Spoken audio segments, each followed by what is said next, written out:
Tim Minchin.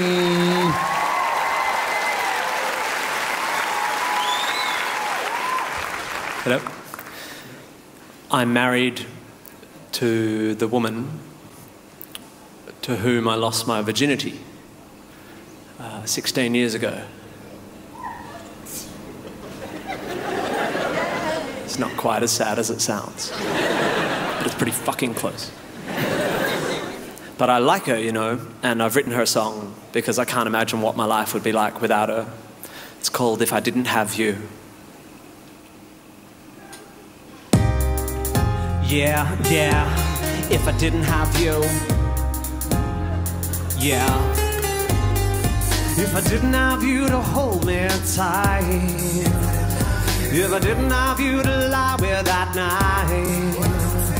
If I didn't have you to share my sighs and to kiss me and dry my tears when I cry, will I really think that I would have somebody else?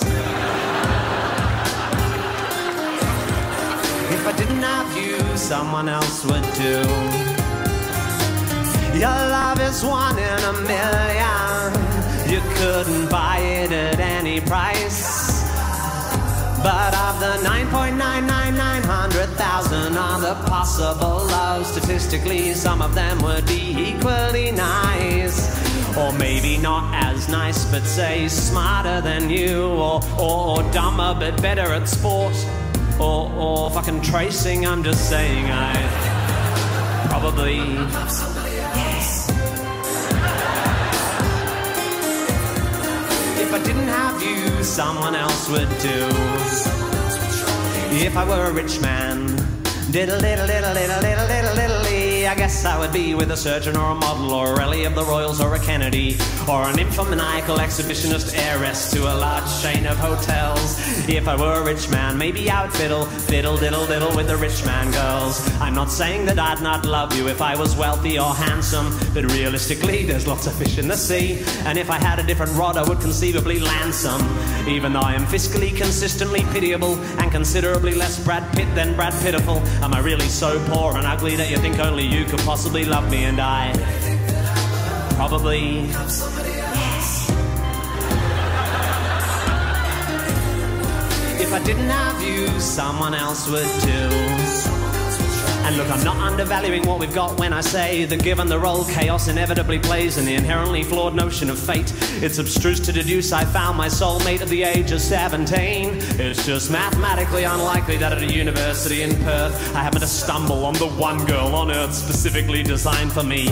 And if I may conjecture a further objection, love has nothing to do with destined perfection. The connection is strengthened, the affection simply grows over time, like a flower or a mushroom or a guinea pig or a vine, or a sponge, or bigotry, or a banana.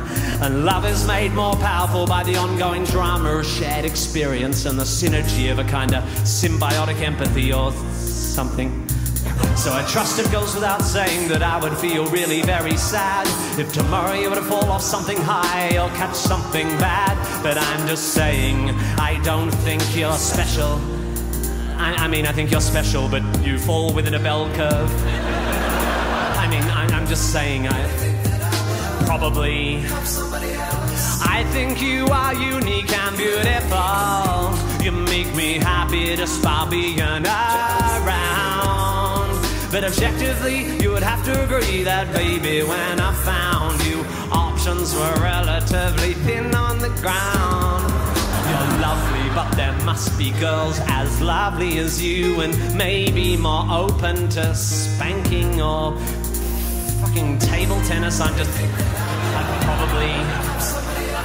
I mean, I reckon it's pretty likely that if, for example, my first girlfriend Jackie hadn't dumped me after I kissed Winston's ex-girlfriend Nia at Steph's party back in 1993, enough variables would probably have been altered by the absence of that event to have meant the advent of a tangential narrative in which we don't meet, which is to say there exists a theoretical, hypothetical, parallel life where what is and's not as it is, and I'm not your husband and you are not my wife, and I am a stuntman living in LA, married to a small blonde Portuguese skier who when she's not training does abstract painting, practices yoga and brews her own beer, and really likes making home movies and suffers neck down alopecia.